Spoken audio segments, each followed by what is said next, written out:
just sit and say, wish and wait, when against the grain. I ain't never changed, I've been here before I hit the stage. All this really did was stand my way to some better days. They don't want you up, they want you caged, cause they feel the same. Straight on, bitch, I wear it on my arm, I can feel the pain. I ain't been afraid, I went in it with no praise. These minutes turn into days, these feelings turn into shame. I'm clocking in underpaid, but feeding minimum wage. I know these lyrics one day gon' open more than the page. Welcome to another episode of Soul Sessions. Today I have a very special guest again. He's actually the son of the last guest that I interviewed. He's been a very good mentor for me as far as starting out my business. He basically helped me do everything when I first started and miss a ton of fucking mistakes. He is the owner of Sher Agency. He owns his own company. My cousin, or you guys probably know him, is Max Sher. Thank you for coming on. Thanks, bro. Appreciate Good to it. see ya. So, first thing I want to talk about, I want to bring it back to the beginning. So before you even were doing websites, right, you were doing a bunch of other side hustles. Weren't you doing like cybersecurity and managing social medias and stuff like that? I would do anything I could get someone to pay me for that I was 80% confident I could do. And my confidence at this point, because I was 18 years old, was substantially higher than my actual skill set. Mm-hmm. So that led to me doing all kinds of jobs that I shouldn't have been doing. I was running Facebook ads, Google ads, logo design, email marketing, conversion rate optimization, SEO, pay-per-click, like literally every marketing term that you can think of, I had a client on retainer that I was doing something for. I remember you told me that when I first started. Like you said, it's going to be tempting to try to accept all the business, but just stick to one thing and really niche down, even if it's turning down money. What was the transition point where you were like, I can't do this anymore. I need to focus on one thing? So I started the business when I was 18, going into my freshman year of college. Was it titled the Sher Agency back then? I think I called it Max. At first I tried coming up with a clever name. I think it was Red Branded or something dorky like that. And I thought it was, branding, Red Bandit, I don't know. I literally came up with it in the back of a car on my way to college. Like, my parents were driving. It's so funny. Anyways, and then I think it turned into Max Sher Marketing, and that's really when I started taking it seriously. You can tell the creativity and naming goes downhill throughout this story. Then, about 2.5 years in, I really got to the point where I had like all these assistants and people trying to help me like write these social media posts and write these emails and do this SEO work, and like I knew how to basically do it all, but I couldn't train everybody to successfully do all these things. So we were dropping the ball, and every minute I was putting out a fire, and every minute I was like trying to explain to a client why their thing wasn't working and trying to fix it myself, and then going in to save the day, all the while hoping my team wasn't making another fire somewhere else, and it wasn't their fault because I couldn't train them. So I realized probably halfway through my junior year or end of my sophomore year that this business I had built to probably $30K a month in recurring revenue was absolutely useless because I couldn't sustain it. I built a prison for myself. And it was profitable, and I was having great time having money for the first time in my life, but I was miserable in the fact that like I was just always stressed. The worst feeling is fucking up something for a client and not knowing what went wrong. Oh man, it's the And worst. you were in college too. I was in college, yeah. Correct me if I'm wrong, I don't know if this is true, but didn't you used to rent out your house for parties? I did not rent out my house for parties. I charged at the door for parties. Okay. So we were the hosts of our parties. I don't know I think senior year, I rented out my house to my friends. Like I owned the house that we lived in senior year, but that's a little later in the story. Mm-hmm. The only thing I did for parties and like making money from the house was throwing parties, but we ended up getting in trouble for hosting 2 big parties, and I lost all the money I made in court. You got taken to court? Dude, it was the worst. Who sued you? The school? No, it was a city violation. We violated a city ordinance. How much did you have to pay? I think in total it was like $2,000, and it was between me and 3 guys or 2 guys. I don't remember how many of us went to court. Yeah, it sucked. So you were in college when you were doing that first phase of your agency where you were kind of putting out a bunch of fires and stressed, and you were throwing parties. How important was work-life balance for you? Do you think that's bullshit? Well, the benefit I had was I was a business major, and my roommates were all engineers.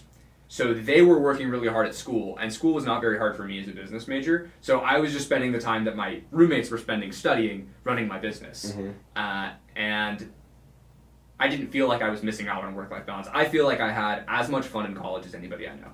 Would you recommend college for young entrepreneurs? It's helped me in a few circumstances. I don't think it's a necessity.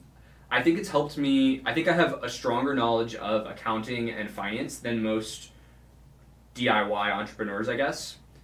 I know a few marketing buzzwords that make me sound cool in TikToks, but probably no one recognizes what they are when I say them, except for other people who went to it. So it's like, who cares? No, I don't. I think the answer I'm getting to is no. I'm good. I'm glad I didn't go.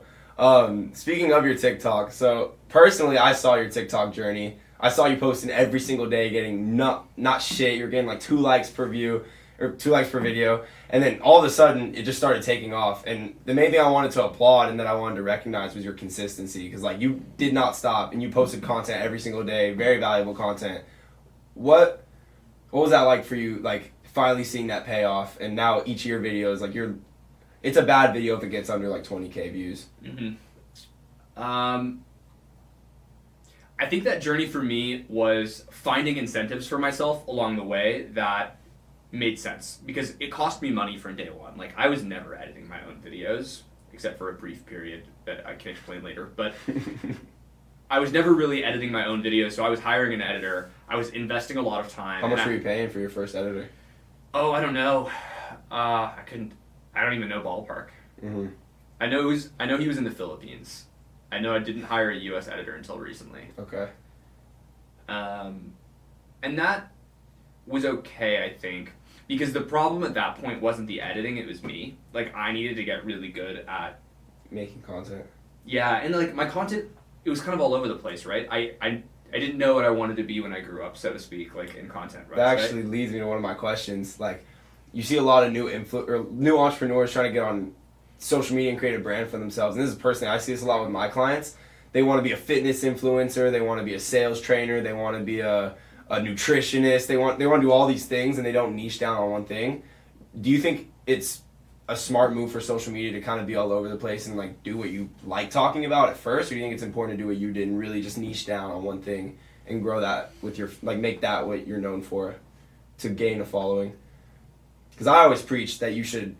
You want to gain followers from doing something that people know you do and that you're good at and you can provide the most value with, rather than just spouting a bunch of nonsense and no one knows really what you stand for. Yeah. I think that comes later down the line once you're like a face, but I want to hear your opinion on it. That's a really good question. I think you can't fake it. Like, I don't think fake it till you make it works on social media. It doesn't work in anything, I don't think. Maybe not. Maybe not. Maybe in some things. I'd say I would build it if you're trying to do a business and you're trying to use social media as a mechanism to promote that business, you need to speak to the people who you're trying to sell to, right? So one of the mistakes that I made early on was I would make content for other web designers. I feel like that's such an easy trap to fall into. Is like, I found it so much easier for me to be like, oh, well, here's the thing I learned when I was exactly. Yep. Here's like something my competitors should know. Like, well, while that's helpful because I like partnering with other agencies and that's opened the doors for me and kind of helped me get my first few followers, that was cool. But really what started happening that was useful for me was when I started making content for my customers. So I think you should niche to the degree that your customers fall into a niche, while being honest to your expertise and what you actually know, right? Like, my typical customer runs a bigger business than me. So I shouldn't be on TikTok giving business advice to people, because the people that I'm trying to appeal to are going to look at that and go, this kid's a moron, because they know more than me about business. They run bigger ones. But I know more than them about web design and like the practices that we use to achieve results for our customers. So I can speak to that intelligently at a level that's beyond what they need. Do you plan to start talking about more, like bringing in more things that you're passionate about in your life to your social media at some point, or do you want to stick to web design strictly? At the moment, the only reason I use social media is as a revenue and lead generation tool for my agency. So as long as that remains the case, I'll probably stick to that niche. If I find another opportunity that branches off from it, of course I will leverage my existing audience. I'm not going to create a new account. That would set me back a long time, maybe. But I think the answer to that question is maybe, but it'll probably just it'll correlate really tightly with whatever the trajectory of my career ends up being. That's fair. I mean, I agree. Like, I don't see any use for social media besides like my business. Like, I don't really care about the attention that it brings me, as long as it brings me business.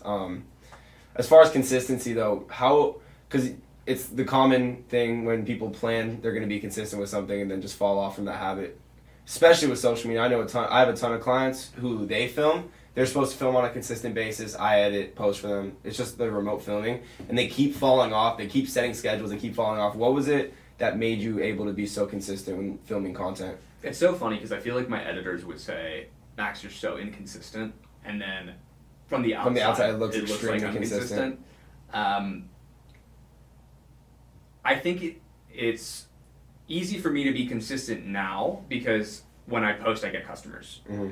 When I was first starting, it was not the case. I had to find like a waste of money and time, huh? It really did. I had to keep convincing myself. So I probably took over the last 3 years, probably 2 or 3 or 4 month breaks. So really, I was only consistent for 2 years out of the 3 that I've been making content. Mm-hmm. Making that up, I think I've been making content for 3 years. But there were other ways that I was able to get monetization from it because I wasn't getting views. So one thing that I would do for a while is I had a podcast. This was my very Sinker first... Scale, that was on my notes too. Sinker Scale. It'll come back. What happened to it, man? We need it back. Well, I'll tell you that story. But the reason I was doing podcast format was one, because I was scared to make talking head content. I was afraid. And I didn't want to do it on my own. And I didn't want to have like a co-host. So I would interview people who I thought would be good clients for me. And that would be a good way to get my foot in the door speaking to them. And that worked to a degree. I don't think I ever got any clients from that, but I did get clients from their referrals. So that did work. Building the relationships with them. Exactly. Yeah. So that worked a little bit, and I was able to kind of convince myself to keep going through that.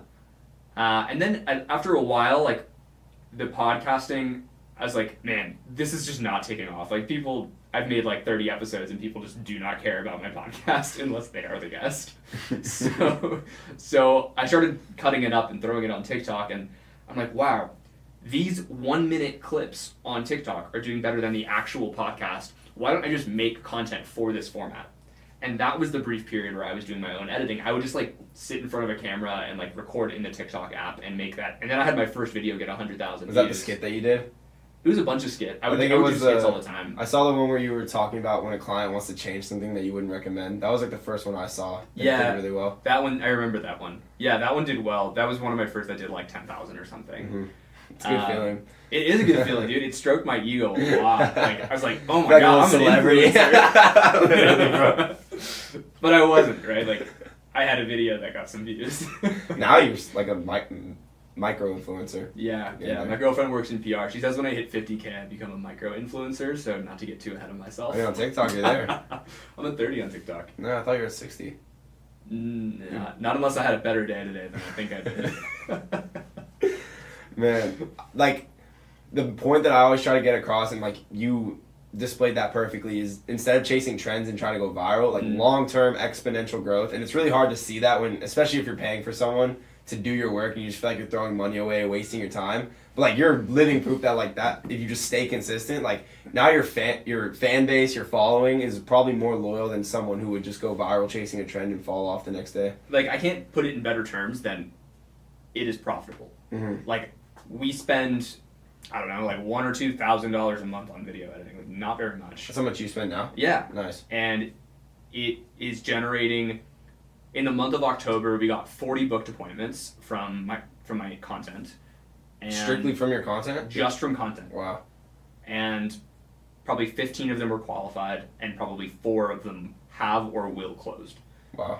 And our pricing is like higher than $2,000. So it's, it's lucrative. Yeah. It's lucrative. It's an effective business strategy. Now, it was not profitable for a really long time. That's what I'm saying. It's hard to see through. Like a lot of people just are short-sighted and like just cancel it before it becomes something. Exactly. And now I've got it on 2 platforms too. So like one, if one of the platforms stops being relevant, like TikTok or Instagram, which good luck, but say that happens, then I'm still protected.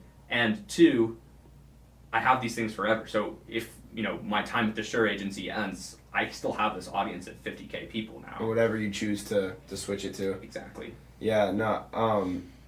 This is just like a side question. Like I was gonna go in a different direction, but this is a question just for like myself. I might cut this out because I don't want to look like I don't know. Do you post the same, like if you post something on TikTok, do you post it on all, like the same post on every platform when you post, or do you do different posts for different content platforms? I post the same exact post on TikTok and Instagram unless I'm doing an experiment on that platform. Like if one of my video friends or social media friends says like, hey, this style of content is doing really well on Reels, then I'll just like, I'll go back to that old way of just shooting it in the app and editing it in the app just to test a concept, and then I'll do it professionally with the editor.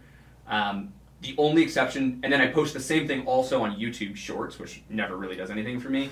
Unless Shorts hasn't been good for you? Dude, I don't even have 1,000 subscribers yet on YouTube. Dude, I've seen the most results with clients through Shorts. What? Out of every platform. It's the most rewarding. Would love to know what you think I'm doing wrong on Shorts. I'll check it out, bro, because my first, or one of my clients, we got it's like 100 subs through Shorts only in 3 weeks. From 0 to 100. In 3 weeks? From 0 to 100. Whoa. 0 to 100 is like the hardest stretch, too. Yep. So, I mean, I'll check it out and see what you could be doing. No one wants to be your 15th subscriber, you know? that sucks. Exactly, but it works. But yeah, I was going to go back to what you were talking about as far as, like, it's hard to see in the beginning. Like, you put me on Alex Formosi, I listen to him almost every hour of the day. He says the only way to quit is when you give up. Like, you should just stay pushing no matter what. Like, you're succeeding even when you think you're failing. What do you think about people who... Or what's your advice to maybe a young entrepreneur who's in that position right now? Maybe not even just with social media, but business-wise, they're hustling every day. They're posting on social media, they're networking, and they just can't seem to get that break. What do you... Because I'm sure you've been in that position, like most I was in that position too. Like, it's pretty common, so what do you... The taste of this that I got was probably 3 or 4 years ago. I had a method of getting customers through a platform called Upwork. And I would get 1 customer a month from this. And I would just like, wow, this platform just really sucks. I'm not getting anything from it, but everyone says it's so good. And then I realized, like, what if I just did 6 times the number of proposals every day? And then I did 6 times the number of proposals, and I got 6 times the number of clients. So now we apply to every single job on that platform, and we get 6 to 10 clients a month from that platform. Wow. So the way I would say it is, if it feels like you haven't caught a break, you're not unlucky, you're doing it wrong. Or you don't know enough yet. And I don't say that to be disparaging. It's just accountability. It's actually, it should be hopeful. If you're actually an entrepreneur, when you find out that you're doing something wrong, it doesn't want to fix it. You should want to fix it. That's an opportunity to fix your business. It would suck if it was just if you were doing everything right and nothing was working. Like that's a worse situation. That's way worse. I agree. That's how I felt with music, but that's a sidebar. That sucks. I probably was doing something wrong, though. I definitely think accountability is the first step for any growth in anything. Like, just self-awareness enough to know that it's probably you. It's always you, especially as an entrepreneur. It's literally always your fault. I was listening to a podcast about, like, mental health, and, like, it was on Andrew Huberman, and the guest said something like the pillars of mental health are agency and gratitude, and I think this speaks to the agency one. Yeah. Like, taking accountability for the fact that you have the ability to affect the world around you and the things that you want. That's what agency is. I'm not a mental health expert, but that's how I heard that. And I think that that's relevant to starting a company, especially. Because if you don't feel like you can control anything, then you're screwed. Exactly. And that's a similar quote from Alex Formosi was like, self-care isn't eating junk food and getting a massage. It's like being harder on yourself than anyone else will. For sure. What do you, like, would you say you're a disciplined person? Do you take part in that whole motivation, grind, push yourself 1% better each day movement? I would say I have phases where I'm very like that, and then I have phases where I'm less like that. So I think the answer to that's no then. But you don't strike me as like the entrepreneur bro, like. I don't think I am. No, I think I like I like going to the gym. I like being healthy. I like having a stable routine. But I also love adventure, and I love moving to a new city every few months. And I love seeing a new part of life and experiencing different lifestyles. And I'm not willing to sacrifice that to grow a company. Does that mean that my company isn't as big as it could be because I am not focusing every second of my life on growing it? Maybe. But I think I found a really good balance because I'm growing at a rate that's acceptable to me. Like that's the point. I learn more and earn more almost every year. Not every year. Definitely had some ups and downs for sure. but the growth has been at a level I'm okay with. Yeah. And I mean, like, what's the point of putting in all that work if you're not even able to enjoy the fruits of it? Yeah. No, absolutely. Speaking of being a digital nomad, that has always been the biggest thing about your life that I'm like, bro, like the motivator. Like I was like, bro, I need to do that. What's that been like? Or what inspired you to become a digital nomad? And because I know that was like what, 3 years ago. How long ago did you start that? Yeah, it was 3 years ago. And how are you feeling about it now? Do you feel like you're ready to settle down? Or you just want to keep adventuring? But yeah, first, what made you want to become a digital nomad? So I went to school in Tucson, Arizona, and I graduated, and all my friends were moving out, and I lived in this house that I owned and was renting out to people. And my buddy was telling me, he's like, I need a place to live, and I'm not sure where I'm going to go. And I'm realizing that simultaneous to this, I'm realizing that all my friends are leaving Tucson, and I'm in a sinking ship, like from a social group wise, right? Like everyone's leaving, and there's not like another group I'm particularly interested in joining, so I'm watching my quality of life decrease in a city that I don't have any particular attachment or affiliation to. And I'm like, okay, I need to pick where I'm going next. I'm like, actually, I was on the phone. I remember this now. I was on the phone with my friend Hannah, who told me, Max, when you were a kid, you used to say that you wanted to go travel around the world and do 6-month leases. And I didn't remember that, but I'm like, that sounds awesome. That's exactly what I should do. So I called that friend from a few seconds ago in the story, who said that he needed a place to live. I'm like, do you want my room? He's like, are you leaving? I'm like, yeah, I'll leave tomorrow if you can move in tomorrow. He's like, yes. So I packed up all my stuff, left the house furnished, and I said, you can have the furniture. He moves in, and then I'm homeless, so now I'm in my car, and I just start driving, and I think I hopped around in like 1 week periods. Like I definitely went to my parents' house for like a week. I went to a buddy's place for a week, and then I called another friend, and he's like, hey, I'm thinking about going to Austin. I'm like, I'll go with you. And we just went to Austin. That was the first spot. That's so dope, bro. Like, so I kind of fell into it. You just took action. Just the next day you decided to be homeless. Yeah. That's so fucking cool, bro. How happy are you with it now? Dude, it has given me so much experience. Not like business experience, but life experience. I feel like I've learned so much. It's just taught me so much about myself and about the world. I need to become replaceable so I can do that. Like that's my goal. Replaceable? Yeah, in my business. So like I don't need to be here. I don't need to be anywhere to do anything except for at my computer. Like that's still not as replaceable as I want to be, but my next phase is to become I don't need to do anything in person. It's all remote. Like that's so cool to me, bro. It's got pros and cons, man. It's like the human connection aspect of work is something that I've never had and always romanticized. Like I feel like this is cool. Like I never do in-person stuff for work. Yeah. Never. You're a hermit. I'm a hermit, dude. I sit in my office chair and I'm not complaining. My life's sweet, but that part of it, I feel like I don't have the same level. Like I love my team. They're an awesome group of people, but I don't have as close of relationships with my team as you do, or as other your friends. Yeah, I gotta hire. That's my whole thing. But yeah, man. Speaking of communication, I got a quote from you. It says, "Clients' level of anxiety is not caused through the quality of work, but through communication." How important has communication been for your business? It's the thing. You think it's more important than quality of work? I think you can run. No, it's not more important than quality of work. But I think you can run a successful agency with mediocre work if you have excellent communication. Explain. You can be a logo designer, and if you are like there every single time someone asks you a question, and every time the client's unhappy with something, you can communicate with them to the point where they feel like you understand them, and you can kind of do exactly what they say. You can produce a positive customer experience for them.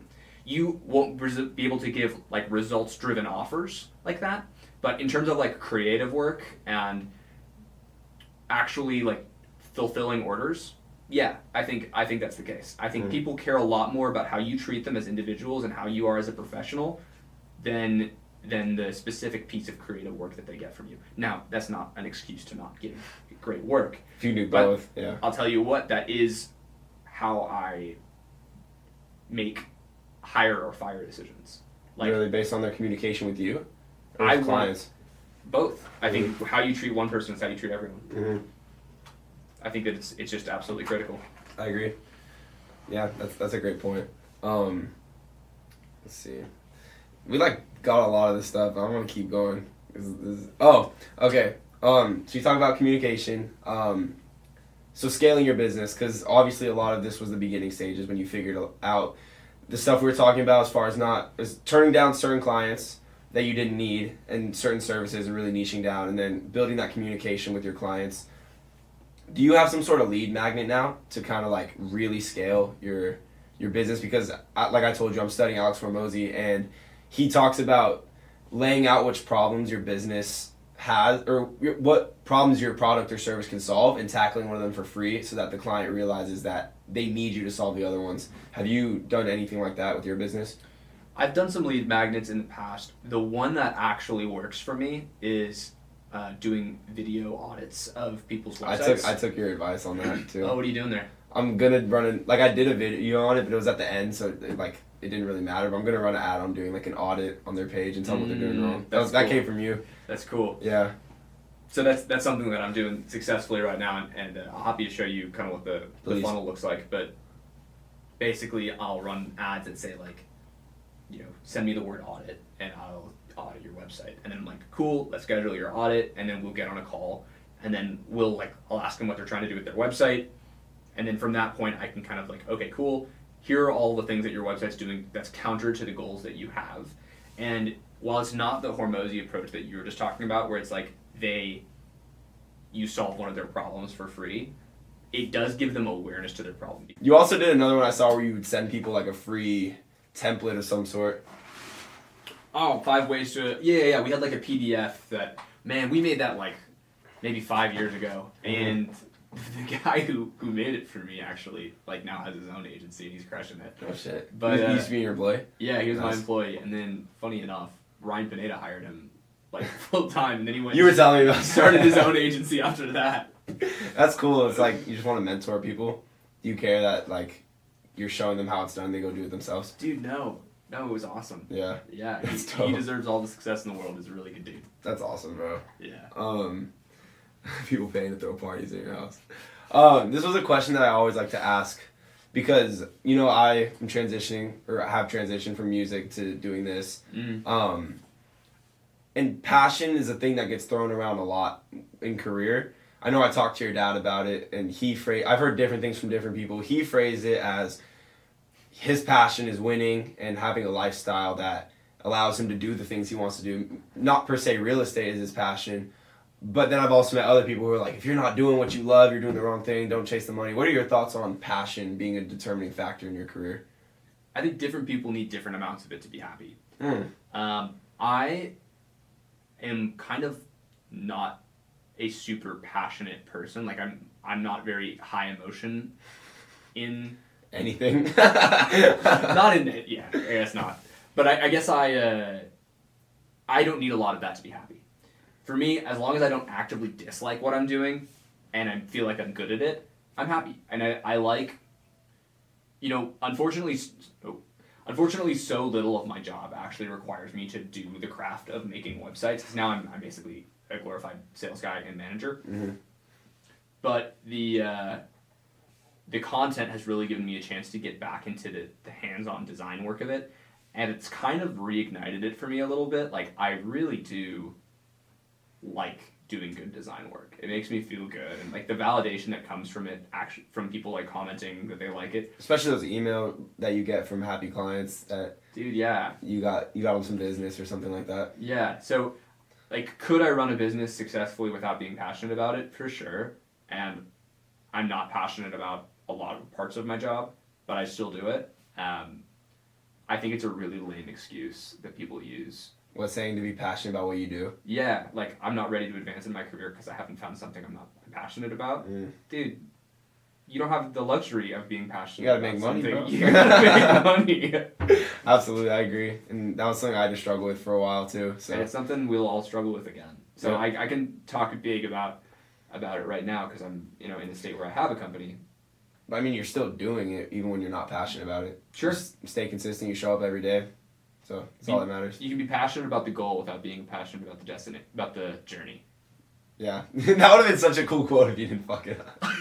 Should I say it again? Yeah, I'll run it back. You can be passionate about the destination without being passionate about the journey. Josh will cut that out. Are you passionate about business? Do you enjoy managing operations and people and like building systems? I think the part of my job that I'm best at is operations. I think I'm really good at like, structuring systems and building things that happen automatically, even if it involves people, like automatically for me. Like this person fills out a form and it triggers a notification for this person to do this, and they know that their job is measured by this KPI, so they'll make sure that they do it. Like building systems that involve people to get things done, I really enjoy doing. I think that's really fun. So you were young when you started being an entrepreneur. When did you get your first employee? How old were you? And I mean like real employee. I think 20. So Maybe 19. we're kind of in the same boat because I'm 19. I have employees. Look at that. What was it You're like? ahead of me though. I wasn't anywhere near you.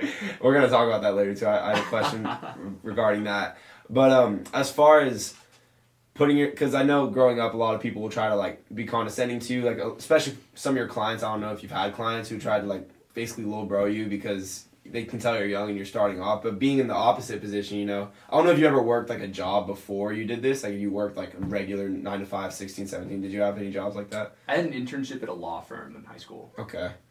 Well then, I thought I was going to be a lawyer. Okay. Well, I meant like you probably haven't worked like at Albertsons, Cane's. No, I never did that. Yeah. So you don't like being told what to do. So what's it like switching positions and being in charge of other people? Because I know for me it's been hard to try to balance being kind and like a fair leader and also being stern and not stern but like what needs to get done and just getting that across without sugarcoating anything. So what steps did you take to become the leader that you are right now? Because you have a very smooth running machine.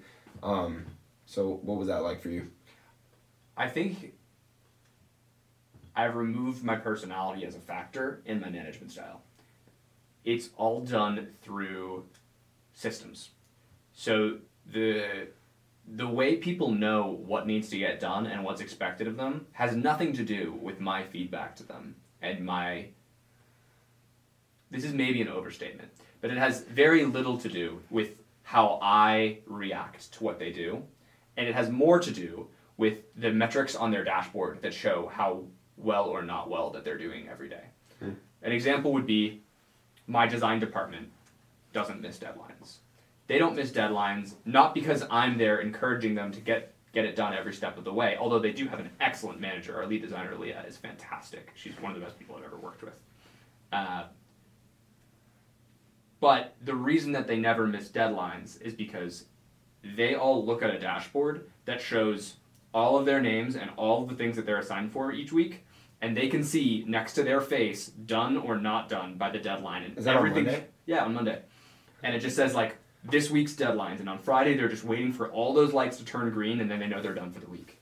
And if their face is the one that says not done next to it, and the rest of their department's sitting there waiting for them to get it done, they're not going to be late. Their colleagues are waiting on them so they can go home for the day. Yeah. You know?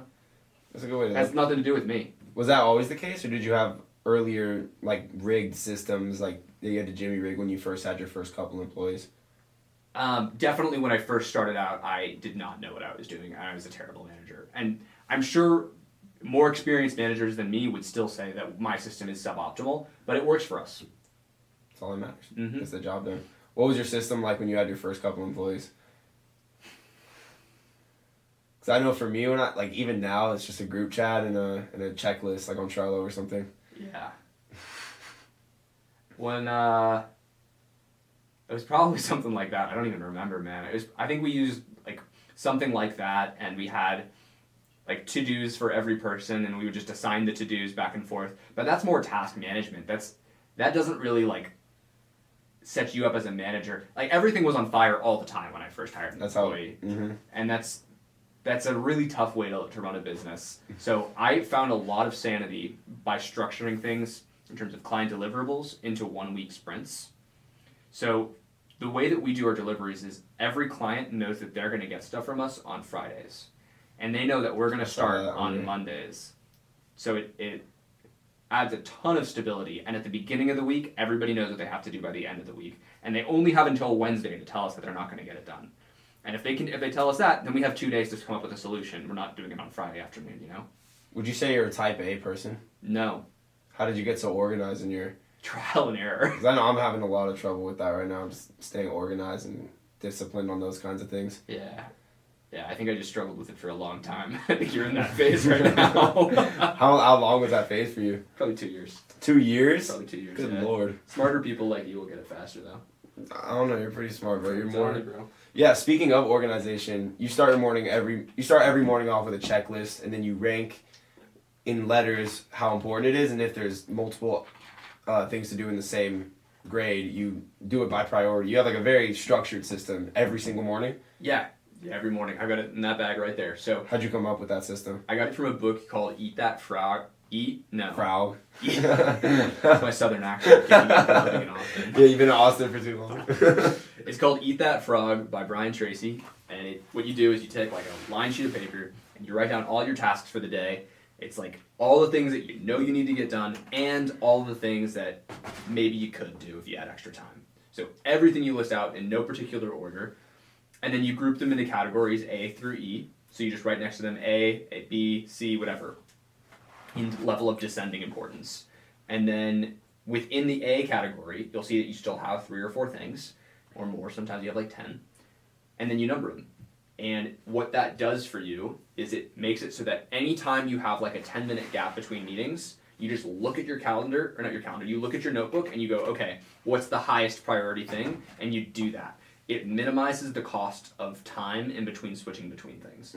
Maybe I am type A. I think so. 'Cause I would never think of some shit like that. I would put it in my notes and forget about it an hour later. Because I just kind of wing it. That's really smart, bro. I try to implement a lot of the strategies I see you talk about. And I tried that one. I did it for 4 days. And then just, like, I don't know what happens. I put it in my brain. Probably shouldn't say this if clients going to be watching, but we get it. We have a good system going down. But, like, stuff like that for my personal life, it phases out. Because, like, I get so hyper-focused on the goal. Like, I'm like, oh, shit, I got to do this shoot. I got to get this done with the client. I got to check on this. That I wake up and I'm just get straight to work. I don't even think about writing a checklist. But I need to, like, stay on top of that shit. It helps me, man. And, look, you're never going to finish the entire checklist, but that's kind of the point of it. You know? You can't get everything done that you want to get done in a day. You can only get done the most important things. So that's why. Do you think passion comes in unachievable goals? This was another question I've been thinking about a lot lately. Speaking of, like, you'll never be able to get it done in a day, but it kind of keeps you there to motivate you, like I say, a carrot on a stick type thing. I think it's that, I feel in life, too, a lot of people need that kind of unachievable goal that they're always chasing towards in order to stay purposeful, because I don't know, like, if you set, like, obviously you've set goals, and then the idea of achieving that goal is usually more rewarding in your brain when you're about to achieve it than when you actually achieve it. I don't know if you feel the same way. That's how I feel. What are your thoughts on unachievable goals and creating purpose? I think for me, I like to have achievable goals, like that could possibly be done by me, but ones that are substantially harder than I will likely achieve, right? So if I want to make $1 million, having a goal at like 5 million or 10 million is a really good way to maximize the benefit of what you're talking about, which is like the thrill from the chase.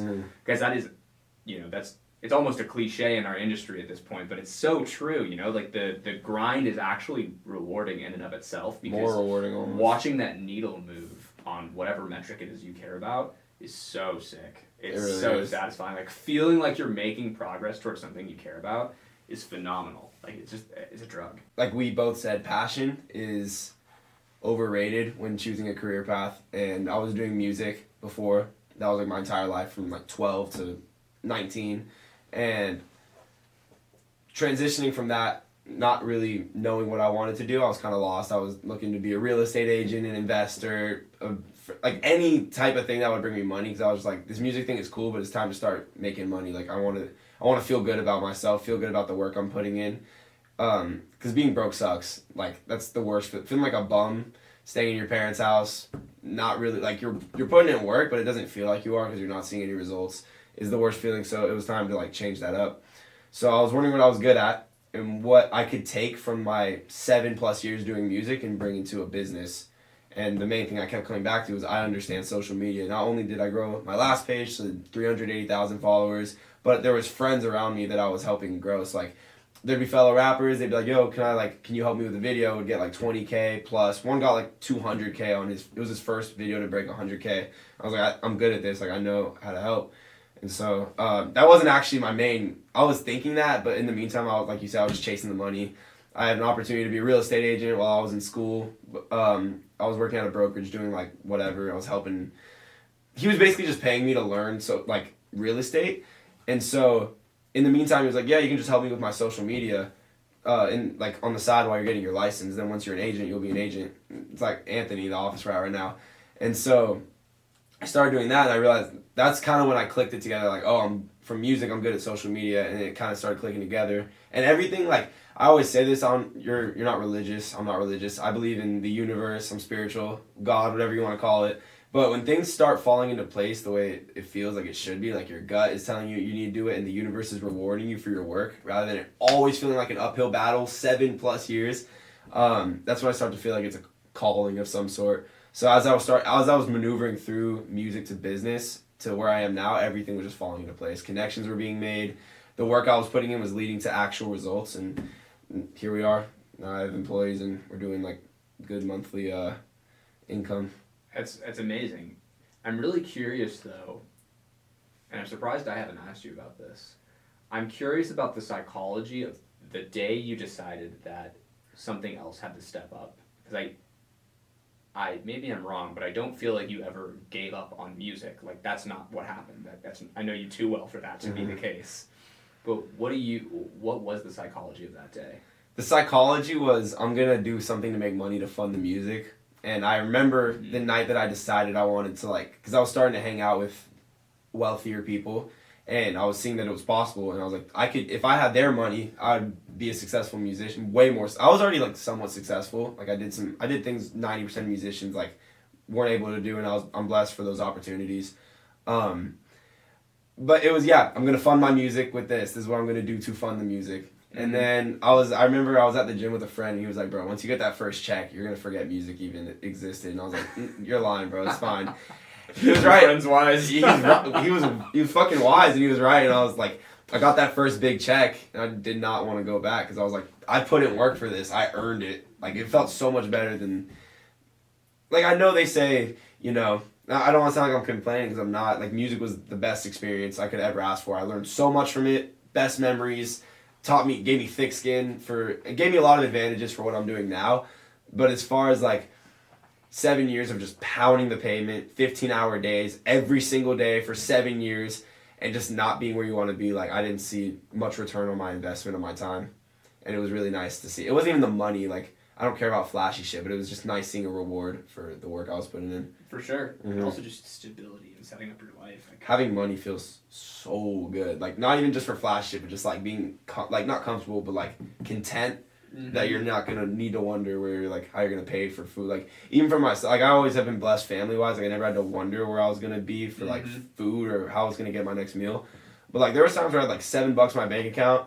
My dad had lost his job. Like, they couldn't help me with gas or food or anything. So I had to, like, I was just fucked. Like, I didn't know what to do.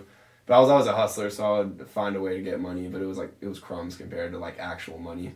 I feel like it also gives you, in addition to that sense of mental stability, I feel like it also gives you self-confidence. You know what I mean? Like, you have the ability to give something to people that they value, not just once, but systematically and regularly. And I think that builds you up as a person. Like, you are a valued member of society, and society has shown you that you are worth this many dollars. Do you think money can buy happiness?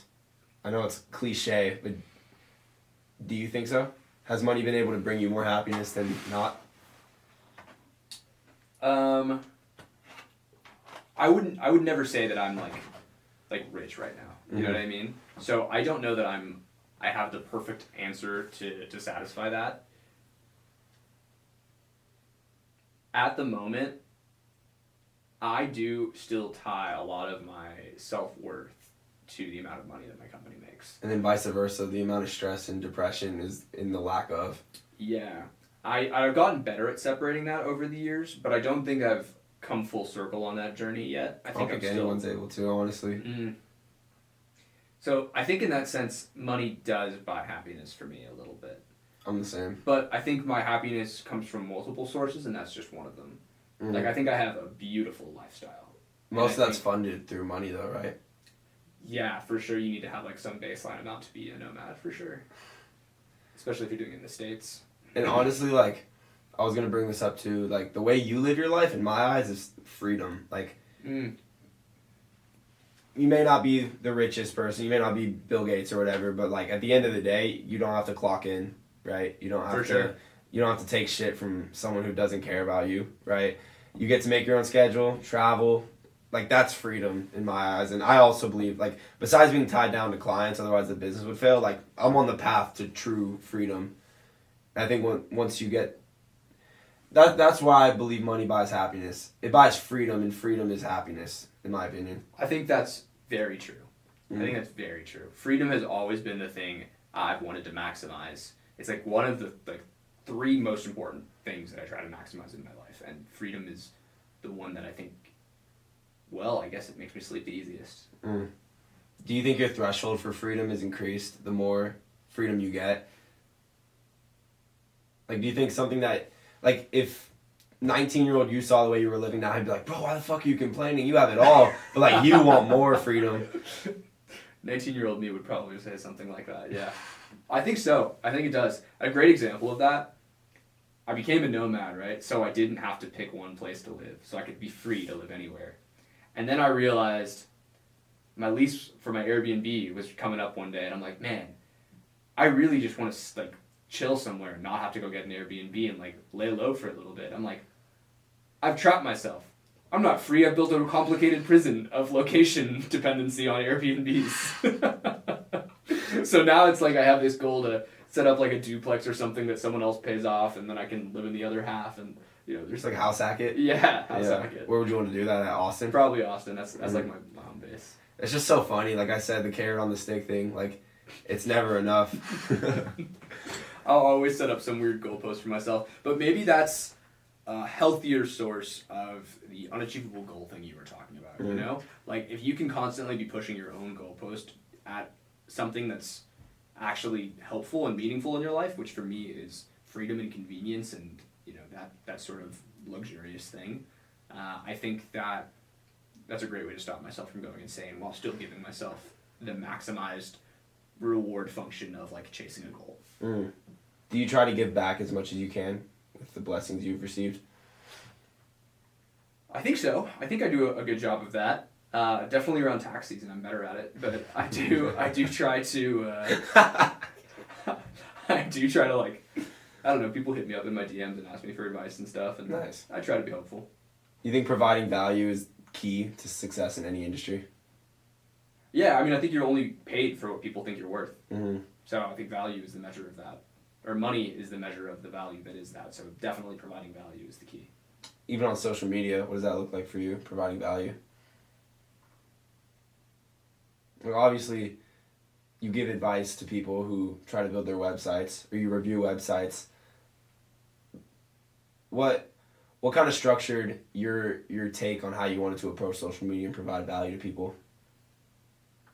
I think I started off doing it very selfishly. Like I thought I could just make posts about things I was interested in, and people would just find that interesting, and it worked to an extent. But really, what's done really well for me is if I can just broadcast myself solving problems for a person. So like if my series right now that's doing really well is an excellent example of this. Someone will comment their website on one of my videos, and I'll respond to that comment with me fixing their website. And I'm like, they're solving their problems in the video. And I think people seeing me providing solutions to people makes them think, oh, he can solve my problems. And then they DM me. And that's why I get 40 appointments a month or whatever from organic content. Like what Mosey says, instead of give, ask, give until they ask. It's one of my favorite quotes. That's a really good one. Yeah. Do you listen to any motivational gurus, business gurus? Do you have any like top three? I really like Alex Ramosi. He's for sure up there. I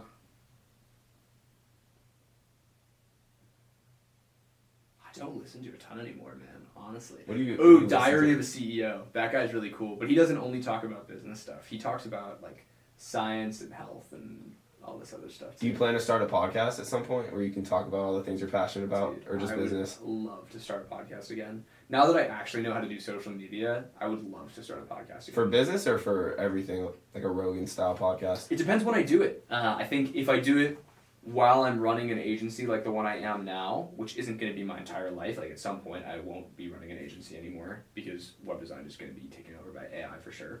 But I want to talk about that actually. let's talk about it. But when that time comes, I will happily make a podcast to talk about whatever my next thing is. But I will always follow that principle that I said at the beginning of this. Like, I will start with a target market in mind, Right. with the product that I'm trying to sell, and then build content around that that's useful to that audience in finding that product. That's a really smart way to do it, because you're like extracting a fan, like a following from as much of the web design stuff as you can before it becomes obsolete. So that point when you do start something, like people will care because they already care about you and what you have to say, rather than some random guy hopping on a podcast thinking he can talk about whatever and that people will care. Because